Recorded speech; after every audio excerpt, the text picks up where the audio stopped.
కార్యక్రమంలో మనతో పాటు ఉన్నారు ప్రముఖ హైకోర్టు అడ్వకేట్ రమ్యాకుల గారు. నమస్తే మేడం. నమస్తే అండి. ప్రముఖ సైకియాట్రిస్ట్ డాక్టర్ కళ్యాణ్ చక్రవర్తి గారు. నమస్తే సార్. నమస్తే మేడం. ప్లీజ్ కూర్చోండి. కూర్చోండి మ్యామ్. సార్, మేడం రాధా గారు ఇక్కడ ఒక సమస్యతో వచ్చారు. ఆవిడకి వచ్చినటువంటి సమస్య ఏంటో అడిగి తెలుసుకుందాం. Okay madam. రాధా గారు రండి. నమస్తే అండి, కూర్చోండి. రాధా గారు ఎక్కడి నుంచి వస్తున్నారండి మీరు? మేము కృష్ణానగర్ మేడం. కృష్ణానగర్ నుంచి. ఏం చేస్తూ ఉంటారు? Housewife madam. హౌస్ వైఫే. ఓకే, మీకు పెళ్ళి ఎంతకాలం అవుతుంది? మాకు 5 సంవత్సరాలు అయింది మేడం. 5 years అవుతుంది. లవ్ మ్యారేజా అరేంజ్డా? Arrange marriage madam. పిల్లలు? పిల్లలు ఒక బాబు ఒక పాప. ఒక బాబు ఒక పాప. చెప్పండి, చక్కగా మంచి హ్యాపీ ఫ్యామిలీలో ఉన్నారు. ఇక్కడి వరకు ఎందుకు వచ్చారు? మా హస్బెండ్ తాగొస్తున్నాడు మేడం. తాగొచ్చి నన్ను టార్చర్ చేస్తున్నాడు, కొడుతున్నాడు విపరీతంగా. ఓకే, ఎప్పటి నుంచి అండి? ఒక 2 years నుంచి మేడం. 2 years నుంచి. మీ ఇంట్లో ఎవరెవరు ఉంటారు? నేను హస్బెండ్ పిల్లలే మేడం. అంతేనా? మీ అత్త మామయ్య? మా అత్తమ్మ ఊరి దగ్గర ఉంటారు. ఊరు దగ్గర ఉంటారు. వాళ్ళకి ఏమైనా చెప్పలేకపోయారా ఇలా ఇబ్బంది పడుతున్నారు? చెప్పాము, ఇంటి దగ్గర బయట తాగుతాడు, ఇంటి దగ్గర తాగడు ఎక్కువ. ఈ మధ్య ఒక 1 year నుంచి ఇంట్లో బాగా తాగి టార్చర్ చేస్తున్నాడు మేడం. ఏమైనా పని చేస్తాడా? జాబ్ చేస్తాడు సార్. తాగుడికి ఎప్పుడైనా ట్రీట్మెంట్ కి తీసుకెళ్లారమ్మా? తీసుకెళ్ళాం సార్. వేరే వాళ్ళ దగ్గరకు తీసుకెళ్ళాము. తీసుకెళ్తే వాళ్ళు ఒక లిక్విడ్ లాగా ఇచ్చారు. అది అతను చేశాను కదా, అది పని చేయలేదు. సరే, మామూలుగా ఒక రికగ్నైజ్డ్ ట్రీట్మెంట్ కి అయితే తీసుకెళ్లేదు. మామూలుగా ఇలాగా మందు వేసే చోటుకి, చెట్టు మందో పుట్ట మందో వేసే చోటుకి తీసుకెళ్లారు. మరి సంవత్సరం బట్టి తాగుతుంటే మరి ఉద్యోగం ఎవరు ఉంచుకున్నారమ్మా? ఏం చేస్తున్నాడు? అది కూడా మానేశాడా? ఉద్యోగం చేస్తున్నాడు సార్. చేస్తున్నానని నాకు చెప్తున్నాడు. మరి ఇంటి ఖర్చులు అవి నువ్వేమైనా పని చేస్తావా? నేను ఈ మధ్య కొంచెం సూపర్ మార్కెట్ లో జాబ్ చేస్తున్నాను సార్. నువ్వు చేస్తున్నావు, అతను చేస్తున్నట్టు నటిస్తున్నాడు అంటావా? అవును సార్. మరి అతని సంపాదన అంతా కూడా డబ్బులు తాగుడికే సరిపోతుంది సార్. సరే, చెప్పమ్మా. తర్వాత ఇంకా టార్చర్ మేడం, విపరీతంగా టార్చర్ చేస్తున్నాడు. నీకు వాడున్నాడు వీడున్నాడు అని మిమ్మల్ని ఊరికి అనుమానిస్తున్నాడు. ఇంటికి వచ్చిన ఆంచి గొడవ, అట్లా చేస్తున్నావు ఇట్లా చేస్తున్నావు అని విపరీతంగా టార్చర్ చేస్తున్నాడు, కొడుతున్నాడు. ఈ తాగుడు ఎప్పటి నుంచి అండి? ఒక 1 year నుంచి మేడం. 1 year నుంచి. అంత ముందు బానే ఉన్నారు? బానే ఉన్నా. ఇవి 1 year నుంచి ఇంటి రెస్పాన్సిబిలిటీస్ అన్ని మీరే నేనే చూసుకుంటున్నారా? చూసుకుంటున్నాను. మరి మీ అత్త మామలతో గానీ పెద్ద మనుషులతో గానీ ఏమైనా మీటింగ్ పెట్టి చెప్పలేదు మేడం, ఎందుకంటే నా ప్రాబ్లం నేనే క్రియేట్ చేసుకోవాలని చెప్పలేదు. వాళ్ళ వరకు వెళ్ళలేదు, వాళ్ళు బాధపడతారని చెప్పలేదు. వాళ్ళ దాకా వెళ్లకుండా స్టేజ్ దాకా ఎందుకు వచ్చావు? మీరు ఏదో న్యాయం చేస్తారని వచ్చాను. బయటికి తెలియకూడదు, సంసారం గుట్టు అవును అంటావు. మేడం. అతను మానేయడానికి రెడీగా ఉన్నాడమ్మా. డ్రింకింగ్ అంటే బయట లేకుండా ఇంట్లో మళ్ళీ స్టార్ట్ చేశాడు సార్. ఇప్పుడు నీకు తాగుడు పెద్ద సమస్య, లేదంటే అతను నీ మీద అనుమానం పట్టడం పెద్ద సమస్య? నా మీద అనుమానం పడటం సార్. మరి రెండింటికి 3 ఉందిగా, తాగటం అనుమానం పట్టడం. అవును సార్. మరి ఇప్పుడు ఏం చేద్దాం అనుకుంటున్నారు? డైవర్స్ కావాలి మేడం. ఓర్ని, అప్పుడు నలుగురికి తెలుస్తుంది కదమ్మా.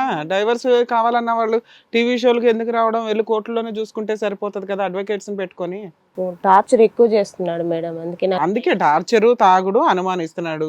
డైవర్స్ కావాలి, కోర్టులో లీగల్ గా వెళ్ళిపోతే అబ్బాయిని బయటికి పంపిస్తారు. మీరు పిల్లలు కావాల్సిన కేసులు వేసుకునేవాళ్ళు కదా. అంటే ఆయన చెప్తున్న అక్రమ సంబంధాలు నిజమేనా? కాదు మేడం. ఎవరి గురించి మాట్లాడుతున్నాడు అతను?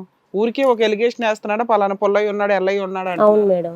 ఎవరు అతను? ఆ వ్యక్తి ఎవరు? అతను నాకు వేరే దిక్కు పరిచయం అయ్యాడు మేడం. ఎలా అంటే ఒక మామూలుగా ఒక పెళ్లికి వెళ్ళాను, ఫ్రెండ్లీ లాగా పరిచయం అయ్యాడు. అతనికి నాకు సంబంధం ఉందని అంటున్నాడు మేడం. ఏంటి ఇల్లంతా మీరే చూసుకుంటున్నారు, అయినా సరే మీ ఆయన తాగేసి వచ్చి మిమ్మల్ని టార్చర్ పెడుతున్నాడు. మీరు అడగలేదా ఎందుకు ఇలా చేస్తున్నావు, ఏమైంది, నా నుంచి ప్రాబ్లం ఏంటని అడిగావా అసలు? నేను చాలా మంచిదాన్ని మేడం. మా పక్కన వాళ్ళని కూడా అడగండి కావాలంటే. నేను రీసెంట్ గానే చాలా మంచిదాన్ని. మనం మంచోళ్ళం అని మనం చెప్పడం కదా, పక్కింటి వాళ్ళు ఎదురింటి వాళ్ళు చెప్పాలి. వాళ్ళని అడగమంటావా ఇప్పుడు? అతను నా పట్ల అలా బిహేవ్ చేస్తున్నాడు మేడం. నేను ఇల్లుని చూస్తున్నాను, పిల్లల్ని చూస్తున్నాను, నేను మార్నింగ్ వెళ్ళి ఈవినింగ్ వస్తున్నాను. ఇప్పుడు నార్మల్ గా డే టైం అంతా కూడా పిల్లలు ఏంటి స్కూల్కి వెళ్ళిపోతారా? మార్నింగ్ వెళ్ళిపోతారు మేడం, ఈవినింగ్ నేను వచ్చేటప్పుడు తీసుకొచ్చుకుంటాను. మీ ఆయన అడిగేవా ఇలా నేను డివోర్స్ తీసుకుంటాను ఇలాగే కనుక టార్చర్? అడగలేదు మేడం. మరి ఒకసారి ఒక మాట మీ ఆయనతో కూడా చెప్పాలి కదా, నువ్వు తాగుడు మానేస్తావా లేదంటే నిన్ను వదిలేసి నేను పిల్లలు వెళ్ళిపోతావని. నేను మంచిదాన్నే చెప్తున్నాను కదా మేడం, డైవర్స్ అడగట్లేదు. మంచిదానివని కాదమ్మా, ఇప్పుడు నువ్వు ఇక్కడికి ఎందుకు వచ్చావు? మా ఆయన టార్చర్ నేను తట్టుకోలేకపోతున్నాను, మాకు డైవర్స్ ఇప్పించండి అని చెప్పేసి అన్నారు మీరు. ఈ మాట మీ ఆయనతో చెప్పారా? చెప్తే మారుండేవాడేమో తాగకుండా. చెప్పలేదు. నీకు డైవర్సే ఎందుకు? భర్త మారటం అవసరం లేదా? ఇప్పుడు సార్ దగ్గర పంపిస్తే తాగుడు మానిపిస్తారు, మేము కౌన్సిలింగ్ ఇస్తాం, ఉన్నంతలో కలిపి పంపిస్తాం కదా. నీకు అట్లా అవదా? 2 పిల్లల తండ్రి అంటే టార్చర్ ఎక్కువ పెడుతున్నాడు కదా మేడం. అదే కదా, తగ్గించమని, అది తగ్గించమనే వస్తారు ఇక్కడికి ఎవరైనా. విడిపోవాలి అనుకుంటే ఇక్కడ దాకా ఎందుకు, మీరు కోర్టుకి వెళ్తే సరిపోయేది కదా. ఇంకా నువ్వు ఏమైనా చెప్పకూడదు కానీ భయపడుతుంది కానీ ఏమైనా ఉందా? అది మామూలుగా చాలా టార్చర్ చూపిస్తుంటారు సార్. అంటే ఏం చేస్తారు? వచ్చి కొడుతూ ఉంటారా మిమ్మల్ని బాగా? మామూలుగా రూమ్ లోకి వెళ్ళినప్పుడు కూడా అట్లానే కూడా టార్చర్ చేస్తుంటాడు మేడం. ఫిజికల్ గా కూడా మీకు హెరాస్మెంట్ ఉండే అంటున్నారు. ఓకే, పెద్దవాళ్ళతో ఒక మాట మాట్లాడాల్సిందే. సరేండి, ఇక్కడ వరకు వచ్చారు కదా. ఆల్రెడీ అరేంజ్డ్ మ్యారేజ్, 2 కుటుంబాలు కలిసి పెళ్లి 50 చేశారు, లక్షలు కట్నం కూడా ఇచ్చారు మేడం. 50 లక్షలు ఇచ్చావు, అయినా హెరాస్మెంట్ ఉంది. మరి 50 లక్షలు మీ అమ్మ నాన్న నువ్వు కష్టపడి అయితే ఇవ్వలేదుగా, మరి వాళ్ళకి తెలియాలిగా ఎందుకు విడిపోతుంది నా కూతురు అనేది. పెద్ద మనుషుల దగ్గర వాళ్ళ దగ్గర మంచిగానే ఉంటున్నాను, మంచి అమ్మాయి అనుకుంటే ఇతను టార్చర్ బరీలేకున్నాను కదా మేడం. అదే చెప్పాలి కదా, నాన్న మనం 50 లక్షలు ఇచ్చి ఒక వస్తువు కొనుక్కున్నాము, ఆయన ఏమో నన్ను ఇట్లా హింసిస్తున్నాడు అని నువ్వు చెప్పాలి కదమ్మా. ఇక్కడికి వచ్చావేంటి గబగబా? నాకు మీరు న్యాయం చేస్తారని ఇక్కడికి వచ్చాను మేడం. సరిపోయింది. అంటే ఏం కావాలి ఇప్పుడు? మీకు కన్ఫర్మ్ గా డివోర్స్ కావాలి అంతేనా? కావాలి మేడం. ఇది పెద్దవాళ్ళతో కానీ ఎవరితో డిస్కస్ చేయరు, మీ ఆయనకు కూడా చెప్పరు. బట్ ఇక్కడ వరకు వచ్చారు. ఎవరెవరు వచ్చారు? మా హస్బెండ్ వచ్చాడు. మీ ఆయన వచ్చారు. సో సింపుల్ గా ఏంటంటే మీ ఆయన తాగుడు మారినా వ్యక్తిత్వం మారినా నీకు వద్దు, విడాకులే కావాలి. ఊరికే విడాకులు ఇస్తావా? 50 లక్షలు ఇప్పించాలా? 50 లక్షలు కూడా ఇప్పించాలి. ఇప్పించాలమ్మా. పిల్లలు నువ్వు తీసుకుంటావా, ఆయనకి ఇస్తావా? పిల్లలు నేనే ఉంచుకుంటాను. ఉంచుకుంటూ సరిపోయింది. సరే, మీ ఆయన్ని కూడా పిలుద్దాం. పేరేంటి? రాము మేడం. సార్, వాళ్ళ హస్బెండ్ కూడా వచ్చారు, ఆయన కూడా పిలుస్తాను స్టేజ్ మీదకి. రాము గారు రండి. నమస్తే సార్. నమస్తే. నమస్తే అండి, కూర్చోండి. రాము గారు, మీ ఆవిడ మీ మీద ఎలిగేషన్ వేసారు ఏంటంటే సంవత్సరం నుంచి ఫుల్ తాగడం, ఆవిడని అనుమానించడం, ఆవిడని కొట్టడం, చాలా టార్చర్ పెడుతున్నారంట. అంతకుముందంతా బాగానే చూసుకున్నారంట. ఏమైంది? ఈ సంవత్సరం నుంచి ఏం జరుగుతోందని చెప్పేసి మీ ఆవిడని అలా హింసిస్తున్నారు మీరు? ఒకసారి మన ఈ వీడియోకి ఇది ఒకసారి చూడండి మేడం. పెన్ డ్రైవ్ మీద చూడండి. ఏంటి పెన్ డ్రైవా?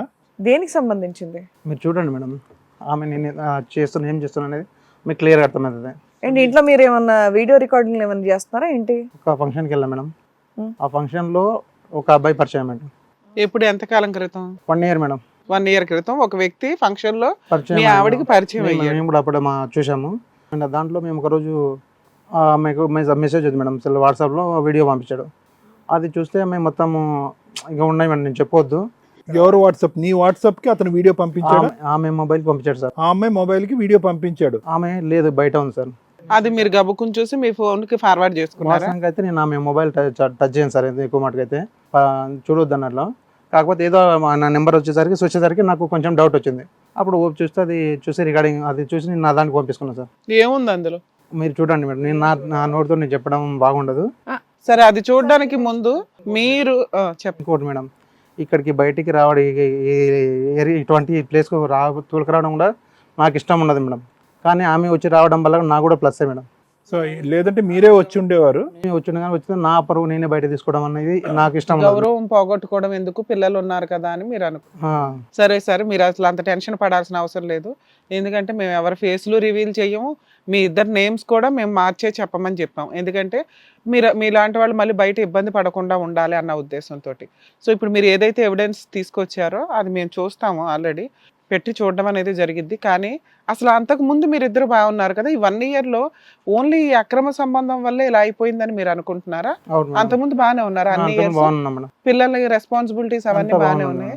సరే, అదైతే ఆవిడ కూడా యాక్సెప్ట్ చేస్తుంది. ఈ 1 year లో మీరు తాగుతారు, కొడతారు, పట్టించుకోరు, శాలరీ కూడా ఇంట్లో ఇవ్వరు అంటుంది. వాటికి ఏం చెప్తారు? అంటే ఈ రీజన్ వల్లే మీరు ఉంది కదా మేడం, ఏ భర్తకైనా ఉంటది కదా మేడం. సో మీరు బాధతో ఇవ్వక తాగుతున్నారా? డబ్బులు అనే విషయం అయితే ఇస్తున్నాను మేడం. డబ్బులు అయితే ఇప్పుడు ఎంతలా కాకపోయినా పిల్లలు తల్లి అందరు ఉంటారు కదా, వాళ్ళకైతే ఇవ్వాలి కదా, నా ఇల్లు గడవాలి కదా మేడం. తాను కాకపోతే ఈ అమ్మాయి పని వల్ల మానసికంగా నేను ఇబ్బంది పడిపోయానండి, దాని వల్ల తాగుడికి అలవాటు అయ్యింది అంటే అప్పటికి ఇచ్చేదానికంటే కొంచెం తక్కువ చేసేస్తాం మేడం. ఇప్పుడు అంతంలో ఒక 20 అట్లా ఇస్తున్నాయి, ఇప్పుడు ఒక 15 ఇస్తాం, 5 ఎక్స్ట్రా అవుతుంది మేడం. కాదు నాన్న, ఇప్పుడు ఈ అబ్బాయి ఎవరైతే కనుక మ్యారేజ్ ఫంక్షన్ లో పరిచయం అయ్యాడో అబ్బాయి 1 year బ్యాక్ పరిచయం అయ్యాడు. అవును. కానీ మీకు ఎప్పుడు వచ్చింది ఈ వీడియో? ఎప్పుడు వచ్చింది? 1 year బ్యాకేనా? తర్వాత వచ్చింది సార్. 1 year 9 months అవుతుంది సార్. ఒక 9 months బ్యాక్. సో 9 months బట్టి ఈ బాధను దిగమింకోలేక మీరు తాగడం మొదలు ఎవరికి చెప్పుకోలేము కదా సార్. ఎందుకు భార్య ప్రాబ్లం ఎవరు చెప్పినా అందరు అడగచ్చుగా, ఏంది వీడియో నాకు వచ్చి నీకు వచ్చిందని అడగలేదు? ఇప్పుడు నన్నే అనుమానిస్తావా అంటుంది సార్. అంతా మీరు మమ్మల్ని చూడండి అని చూపించే వీడియోలో ఆవిడ అట్లా అంటుంది. నాకు ఎట్లా చెప్పుకోలేను కదా మేడం, ఎవరికి చెప్పుకోలేను. వీడియో చూపించారు ఆవిడకి? అసలు మీరు చూపించలేదు మేడం. ఓకే, మీరు డైరెక్ట్ గా అడుగుతూ ఉంటే ఆవిడ ప్రతిసారి డినై చేస్తూ వస్తుంది, ఇంతేనా? నా మీద ఇట్లా అంటున్నావు అని. ఏమా నేనేం ఊరికి టార్చర్ మీ ఆయన చేస్తున్నాడు. మీ పర్మిషన్ తీసుకుంటున్నాం తల్లి, ఎందుకంటే ఆయన చెప్పడానికి కూడా సిగ్గుపడుతున్నాడు, బాధపడుతున్నాడు, ఇబ్బంది పడుతున్నాడు. అంత దారుణమైన వీడియో ఒకటి ఉందండి అని మాకు ఇవ్వాలని చూస్తున్నాడు. మేము ఇప్పుడు అది టెలికాస్ట్ లో పెడితే నీకేం ప్రాబ్లం లేదా? 100 సార్లు ఆలోచించుకొని చెప్పు. నేనేం తర్వాత మా మేడం ఎట్లా పెట్టారండి అని చెప్పి మీరు వెళ్ళి డిలీట్ చేయండి, వీడియోలు డిలీట్ చేయండి అంటే కుదరదు. నేనేం తప్పు చేయలేదు. చేయలేదు కదమ్మా. హిట్ టీవీ యాప్ ఇందులో short news, live news, entertainment shows, movies, digital magazines తో పాటు మీ జిల్లా వార్తలను కూడా ఫ్రీగా చూడొచ్చు. ఇంకెందుకు ఆలస్యం, వెంటనే హిట్ టీవీ యాప్ ని డౌన్లోడ్ చేసుకుని ఫ్రీగా ఎంటర్టైన్మెంట్ పొందండి. Hit TV app. Hit TV app. Please download hit TV app. Hit TV app ని ఫ్రీగా డౌన్లోడ్ చేసుకొని ఎంజాయ్ చేయండి. మీకు నచ్చిన ఎంటర్టైన్మెంట్ కోసం హిట్ టీవీ యాప్ ని ఫ్రీగా డౌన్లోడ్ చేసుకుని ఎంజాయ్ చేయండి. హిట్ టీవీ యాప్ ని డౌన్లోడ్ చేసుకుని ఆస్వాదించండి, ఆశీర్వదించండి. ఇంతమంది సెలబ్రిటీలు హిట్ టీవీ యాప్ ని డౌన్లోడ్ చేసుకోండి అని చెప్తున్నారంటే ఎంత మంచి యాప్ ఆలోచించండి.